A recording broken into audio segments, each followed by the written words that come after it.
নমস্কাৰ সকলোকে মই মোৰ অন্যতম মিনি ভ্লগলৈ সকলোকে স্বাগতম জনাইছোঁ আৰু আজি মই চাদৰ মেখেলা পিন্ধি আৰু ভিডিঅ'টো আৰম্ভ কৰিছোঁ।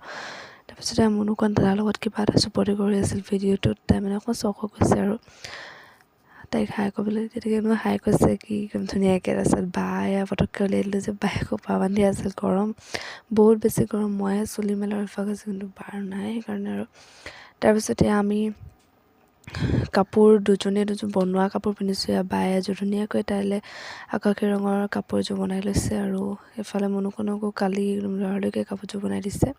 মেখেলাখন বাৰু তাইক বায়ে ডাঙৰ বাই দিয়ে আৰু চাদৰখন বায়ে বনাই দিছে আৰু এইযোৰো মোৰ একদম বনাই লোৱা কাপোৰ। আমি তিনিওজনে আজি বনাই লোৱা কাপোৰে পিন্ধিছোঁ।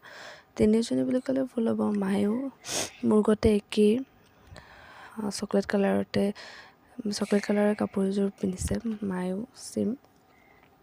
অকণমান পানী লাগি আছে সেইকাৰণে মাতটো অকণমান ভঙা ভঙা হৈ আহিছে।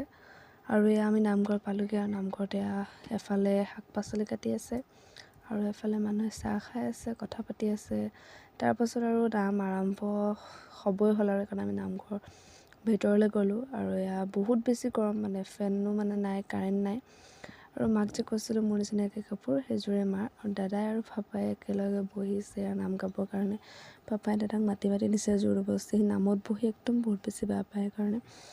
তাৰপাছত আৰু এয়া নাম ভাঙিলে মানুহৰ গতি আমাৰ আমৈদৌ তাৱৈদৌহঁতৰ বা মানে বায়ে কৈছিলে মোৰ অকণমান তোমাৰ ভিডিঅ'ত উলিয়াবা দেই বুলি কৈছিলে, সেইকাৰণে অকণমান আৰু উলিয়াই দিছোঁ। আৰু তাইকটো চিনি পাইছে মোৰ ভিডিঅ'ত দেখি। আৰু এইফালে পাঠ আৰম্ভ হৈ গ'ল, নাম ভাঙিলে আৰু তাৰপিছত আমি প্ৰাথমিকৰ মানুহে যদি সেৱা ল'ব লাগে সকলোৱে সেৱা লৈছে, ময়ো ল'লোঁ লগতে। তাৰপাছত আমি ভাত খাবলৈ গ'লোঁ।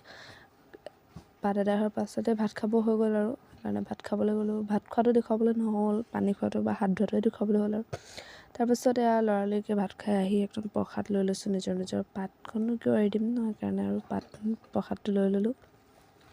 বাৰ্ষিকত মানে ভাতটো খাই আহি থকা সকলেহে মানে প্ৰসাদটো পায় আৰু তাৰপিছতে আমি বৌ এজনী, মোৰ বৌক প্ৰথম লগত দেখুৱাইছোঁ। আৰু সেই আমাৰ ৰাণাবাৰী ডেইলি মাৰ্কেট, সকলোৱে লখিমপুৰৰ সকলোৱে চিনি পাবই আৰু ৰাণাবাৰী ডেইলি মাৰ্কেট। এইখনতে চব বস্তু পোৱা হয়, লোকেল শাক পাচলি, মাছ মাংস চব পোৱা যায়। আৰু আমি ৰাস্তাত আহি আছোঁ, পিছফালেও মানুহ, বা মই। আজিলৈ বাই বাই, সকলোকে মোৰ ভিডিঅ'টো চোৱাৰ বাবে সকলোকে ধন্যবাদ।